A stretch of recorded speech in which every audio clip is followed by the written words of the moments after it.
በእስር ላይ ያሉት አቶ ክርስቲያን ታደለ በጠና መታመማቸውን ቤተሰባቸውና ጠበቃቸው ተናገሩ። በእስር ላይ የሚገኙት የሕዝብ ተወካዮች ምክር ቤት አባሉ አቶ ክርስቲያን ታደለ በጠና መታመማቸውን ቤተሰቦቻቸውና ጠበቃቸው ለሚዲያ ተናገሩ። ሰኞ ዕለት ታስሮበት ወደሚገኙበት የቅሊንጦ ማረሚያ ቤት ሄዶ እንደጎበኟቸው የገለጹት ጠበቃ ሰለሞን ገዛኸኝ አቶ ክርስቲያን በቅርቡ ቀዶ ሕክምና ከማድረጋቸው ጋር በተያያዘ ህመማቸው የተባባሰ መምጣቱን ገልጸዋል። የአቶ ክርስቲያን ታደለ አንድ ቤተሰብ አባል አቶ ክርስቲያን ከወራት በፊት በመቅረዝ ሆስፒታል ቀዶ ሕክምና ማድረጋቸውንና በቂ ክትትል ሳይደረግላቸው ወደ ማረሚያ ቤት እንዲመለሱ መደረጋቸው አሁን ላሉበት ሁኔታ እንዳበቃቸው ተናግረዋል። አቶ ክርስቲያን የአማራ ብሔራዊ ንቅናቄ ወይም አብን ወክሎ የህዝብ ተወካዮች ምክር ቤት አባል እንዲሁም በምክር ቤቱ የመንግስት ወጪ አስተዳደርና ቁጥጥር ጉዳዮች ቋሚ ኮሚቴ ሰብሳቢ ነበሩ። በአማራ ክልል የተፈጠረውን የጸጥታ መደፍረስን ተከትለው የአስቸኳይ ጊዜ አዋጅ ከተደነገገ በኋላ በቁጥጥር ስር የዋሉት አቶ ክርስቲያን ታደለ በእስር ላይ ያሉ ያለመከሰስ መብታቸው ተነስቶ ላለፉት 2 ዓመታት በእስር ላይ ይገኛሉ። ፍርድ ቤቶች ለእረፍት ዝግ በመሆናቸው ብዙም እንደማይገናኙ የተናገሩት ጠበቃቸው ሰለሞን ደህና አለመሆናቸውን ከሰሙ በኋላ ወደ ማረሚያ ቤት ሄዶ አቶ ክርስቲያንን ባገኟቸው ጊዜ በእጅጉ ታመውና ደክሞ መመልከታቸውን ለሚዲያ ተናግረዋል። ጠበቃቸው አክሎ ቀዶ ሕክምና ካደረጉ በኋላ ክትትልና ምግብን ጨምሮ አስፈላጊውን እንክብካቤ በተገቢ ሁኔታ ለማግኘታቸው በጤና ሁኔታቸው ላይ ተጽዕኖ እንዳለው አመልክተዋል። ስማቸው እንዲጠቀስ ያልፈለጉ የአቶ ክርስቲያን የቤተሰብ አባል ለአቶ ክርስቲያን በሕክምናም ሆነ በፍርድ ቤት የተፈቀደላቸውን ለሕመማቸው ተስማሚ የሆኑ ምግቦችን ማስገባት እንዳልተፈቀደላቸውና ከአንድም ሁለቴ ምግብ ማቅረብ ሳይችሉ መመለሳቸውን ገልጸዋል። ከዚህም ባሻገር አቶ ክርስቲያንን ጨምሮ በሽብር ተከሶ ማረሚያ ቤት የሚገኙትን የምክር ቤት አባላት ለመጠየቅ ወደ ማረሚያ ቤቱ በሚያመሩበት ወቅት እንግልትና መጉላላት ይደርስብናል ብለዋል። አቶ ክርስቲያን ከወራት በፊት ቀዶ ሕክምና ተደርጎላቸው እንደነበር ቤተሰቦቻቸውና ጠበቃቸው የገለጹ ሲሆን በወቅቱ በተገቢ ሁኔታ ክትትል አግኝቶ ሳያገግሙ ወደ እስር ቤት እንዲመለሱ ተደርጓል ሲሉ ቤተሰቦቻቸው ቅሬታ አሰምቶ ነበር። የአቶ ክርስቲያን ቤተሰቦች እንደሚሉት አቶ ክርስቲያን ያሉበት ሁኔታ አሳሳቢ ሲሆን ለመንቀሳቀስና ጥያቄዎችን ለመናገር አዳጋች በሆኑ ሁኔታ ላይ ይገኛሉ። በተጨማሪም ወደ ማረሚያ ቤቱ ከተመለሰ በኋላም ለማገገም የሚያስፈልገው እንደ አጥሚትና ሌሎች ነገሮችን ይዘን እንዳንገባ ተከልክለናል። ከአንድም 2 ጊዜ አጥሚት ይዘን ተመልሰናል። በጣም ነው የታመመው። በስርዓት እንኳን ቆሞ አያናግረንም። የቤተሰብ አባሉ የሆኑት ግለሰብ አቶ ክርስቲያን ሕክምና እንዲያገኙና ያሉበት ሁኔታ እንዲሻሻል የሰብአዊ መብት አካላት የሰብአዊ መብት ጥሰት እየተፈጸመባቸው ነው ያሏቸው እስረኞች እንዲጎበኙ ጠይቀዋል።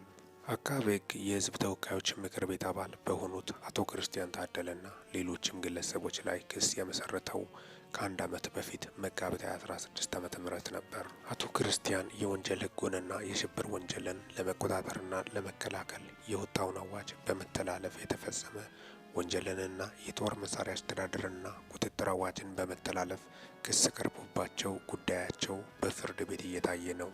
ከሌሎች ተከሳሾች ጋር በቀረበባቸው ክስ አቃቤ ሕግ ምስክሮችን ማሰማት የጀመረ ሲሆን በመጪው ጥቅምት 10 2018 ዓ.ም ጉዳያቸው መታየት ይቀጥላል።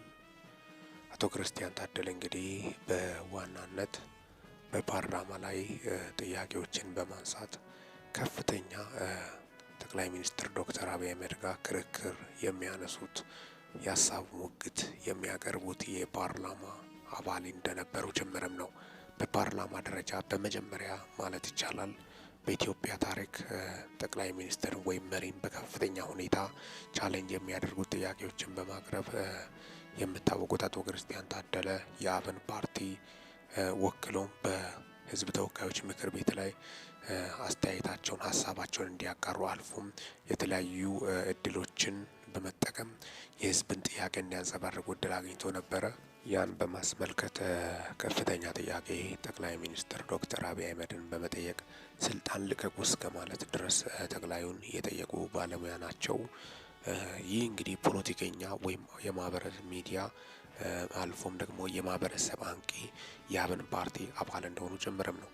እንደምታወቀው አብን አማራዊ ብሔራዊ ንቅናቄ የሚል ፓርቲ ላይ በዋናነት ሲሰሩ እንደነበሩ ጭምርም ነው።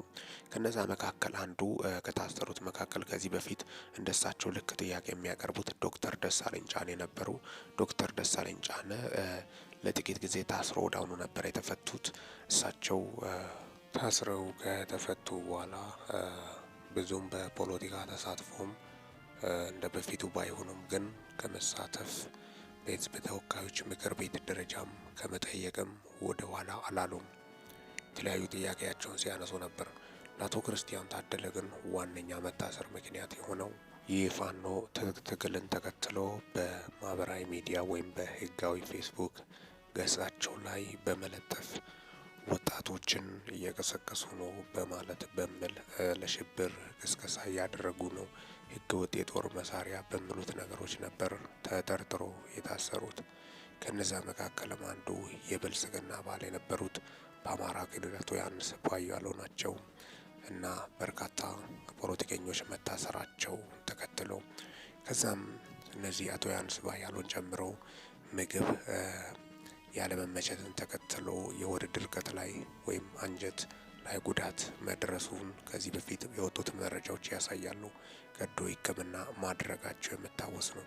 ቀዶ ሕክምና ያደረጉት ሙሉ በሙሉ እንዳልነበረና በትንሽ ደረጃ ነበረ። በቅርቡ ግን ያደረጉት በሙሉ ደረጃ ነው።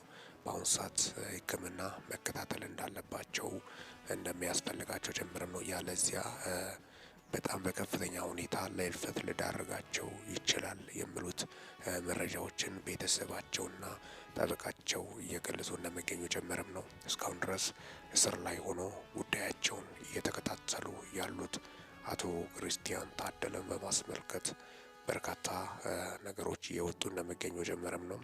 በጠናውን መታመማቸው በርካቶችም ሀሳባቸውን እያነሱ እንደሚገኙ ጭምርም ነው። ከምን ምክንያት የተነሳ ነው በሚሉ ዙሪያዎች ነው። እንግዲህ ምግብ ያለመመቸት ወደ አዋሽ አርባ መወሰዳቸው የሚታወስ ነው። ከአዋሽ አርባ ደግሞ ወደ ቅሊንጦ ማረሚያ ቤትና የተለያዩ ስፍራዎች ተወስዶ ጉዳያቸውን ሲከታተሉ መቆየታቸው የሚታወስም ነው። አሁን ግን በጠና ታመዋል በማለትም ቤተሰቦቻቸውና ጠበቃቸው የገለጹትንና ያስተላለፉትን መልእክት በማስመልከት የአቶ ክርስቲያን ታደለ የአብን ፓርቲ አባል የነበሩት የአሁናዊ ሁኔታን ስር ላይ ሆኖ ምን አይነት ሁኔታ ላይ እንዳሉ የወጡት መረጃዎችን በማስመልከትም ነው ለእናንተ ይዤላችሁ የመጣሁት። ሚኪ ነኝ ከሚኪ ታቦር። ይህንን ቻናል ሰብስክራይብ በማድረግ ወቅታዊና ታማኝ እንዲሁም ሚዛናዊ መረጃዎችን ማግኘት እንዳይረሱ። ይህንን ቪዲዮ ላይክ፣ ሼር እና ኮመንት በማድረግም ላልሰሙት እንዲዳረስ ያድርጉ። ለሰዓታት ያሉኝ መረጃዎች ይመስላሉ። በወቅታዊና አጫጭር መረጃ እስከምንገናኝ ድረስ በያላችሁበት ዓለም ክፍል ሰላም ያቆያችሁ።